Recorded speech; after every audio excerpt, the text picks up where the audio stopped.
What's going on, people? Man, it has been a long while since I did one of these action figure unboxing review things. And it's not because I haven't been buying any. I totally have. There's a whole bunch right behind you that you can't see unless you watched that video. Then I guess you did see them. But the thing is, doing those videos, like these videos, it sucks a lot because there's a lot of stuff that goes into it. I get a little, I don't know, too into things sometimes as far as like making sure everything's all how I want it to be.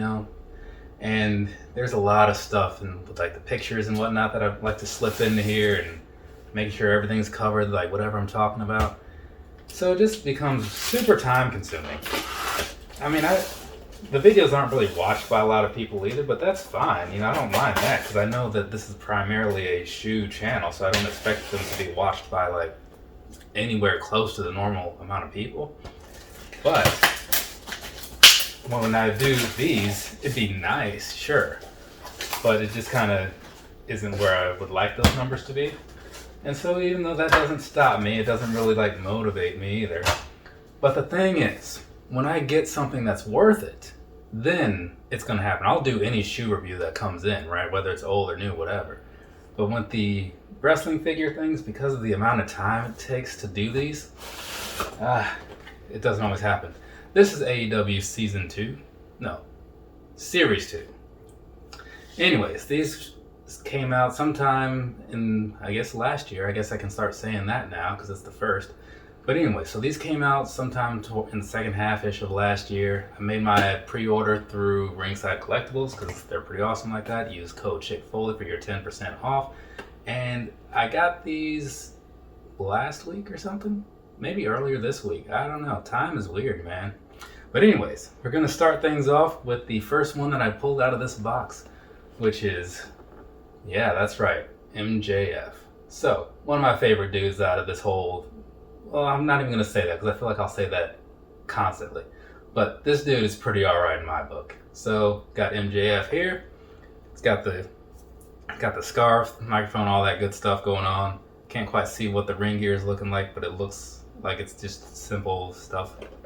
I don't know, there's no real pictures on the outside either, but again, eventually I'll get to the point of having unboxed these and showing you figure close-ups. So that way you can see them for what they are, get the little face shots in there, show you maybe where some of the articulation points are, normal stuff that people that watch this kind of stuff are into. So anyways, there you have it, MJF. So let's go ahead and move on. Also, yeah, these things set me back like 150 or so. I didn't necessarily want all 6 of them, but it's cheaper to get all 6. If I had bought all 5 individually, it would have been the same price as like buying all 6. You know what I mean? So, whatever. What is this one? Okay. You got Pentagon Jr. right here. So, he is one of the visually awesome guys that they have over there. I mean, he's got a great set of ring skills or whatever you want to call it as well. But just his visual is just crazy because of that whole face paint with the mask thing. So it looks like it was done very well on here. It's got all his tattoos. It's got the Cerro Miedo thing going on as well. Yeah, this figure looks like it was just done very well from top to bottom. Got a slight blemish on the chest area. Not a huge deal. I mean, it's an action figure. Those things happen. And man, to display these things, I might need to get that ring. I hear it's like a lot bigger than you would expect. But anyways, I did actually see him one year. Well, I've seen him wrestle a couple times, but I saw him at Comic-Con one year, and I didn't realize it was him because at Comic-Con, everybody's dressed up like somebody. So I'm walking and I'm thinking like, that guy, he did a pretty good job, thinking it's just some random dude. And then as I got closer to him, I'm like, wait, no, that's actually him. Like, what do you know? And then I saw that, Entertainment Earth had some kind of Lucha Underground exclusive they were selling. I was like, had I known that, I probably would have stopped and said something to the guy. So, next up, we've got this right here, old Dustin Rhodes, right? Gold Dust, as some of you may have called him in the past. So, I do like the way they did the paint job on here. Those shoes I was reviewing earlier just fell over. I do like the way they did the paint job on here, right? As far as the whole split down the middle thing, it's kind of cool. I mean, it's what he does, so it works out pretty well. And then of course they've got the tattoos and all that stuff. It's got this normal ring gear. So overall, and it's looking like he might be scaled pretty well because Goldust is apparently like a tall dude. I don't know if it says on here, but I think he's like 6'7" or something like that. Like just tall, you know? And he's kind of a big guy, so he's a force to be reckoned with or something like that. But anyways, the figure is looking pretty good so far, so I'm looking forward to getting this thing open and showing you guys some of those up close shots and whatnot. But for now, we got to keep this thing moving. Also, if you happened to see my, what was that thing, the Blood Brothers review I did a while ago, I still haven't opened those yet, but I don't know if I want to. But there's one of those in there. I might look at that later just to see how they look side by side. And this right here, we have Jon Moxley, right? Back in the olden days, he was the world, wait, no, he still is, isn't he? No, it's Kenny Omega, that's right. Yeah, so back in the old days, he was the world champ there. For some reason, I was like, he did lose it, right? Couldn't remember for a second. But yeah, this was the one guy that I was kind of on the fence about. I got nothing against him personally. It's just, if I was buying these things, you know, he would have been one of the lower priority ones because I was just never a big Dean Ambrose guy. And then coming to AEW, I was like, well, he's making me interested in him by having a certain persona about himself. But compared to the other guys that were on here, I mean, look at that lineup of figures they have. Like, nothing against them, but those other dudes carry a lot more weight for me. But anyways, so going over this guy, he's got like the scar on his forehead, which some people thought was an actual defect on their figures, but nope, he actually does have a scar on his forehead. And then scrolling down here, you've got the camo style tights, not tights, but like camo pants or whatever, cargo pants, and then the army boots or whatever you want to call those going on with that vest. So overall, it looks like him, you know? The face thing was done pretty well on here, so no complaints. As far as figures go, he's looking exactly like I would want him to look, right? Because you want these things to be as accurate as possible, and I'm sure they do too. Moving right along, we've got two more here, so should have saved this one for last because this is my favorite. I mean, it's Hangman Page. I got a poster of him hanging up over here, you know? So anyways, you got this going on, and one thing I just noticed on the back there, he does have Hunter Horse Helmsley going on, so that's pretty cool. I forget what pay-per-view that was. It might have been Double or Nothing, maybe? No, it was All Out. It says right there, All Out, which I believe is the pay-per-view that I have hanging up in my room. But anyway, so talking about the figure here, I was hoping that they'd come with like multiple heads or something just for him because, you know, with the whole bandana thing.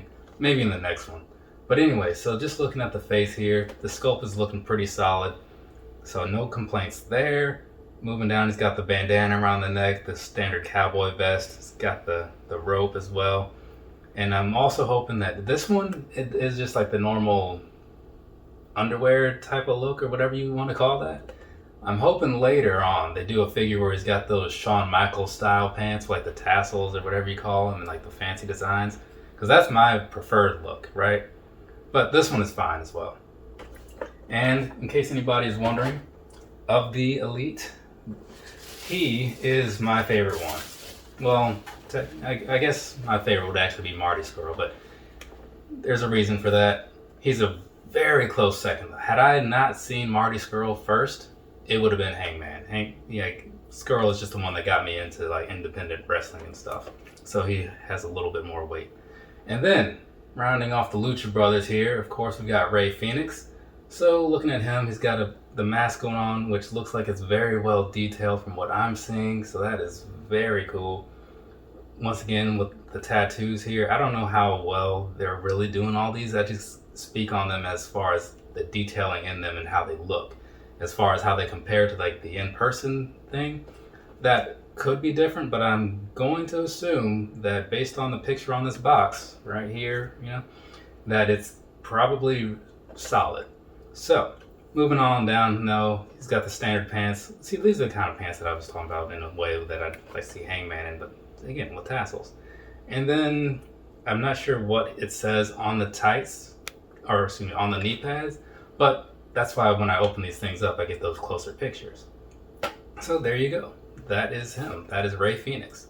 Overall, I like set 2, series 2, whatever, more than series 1.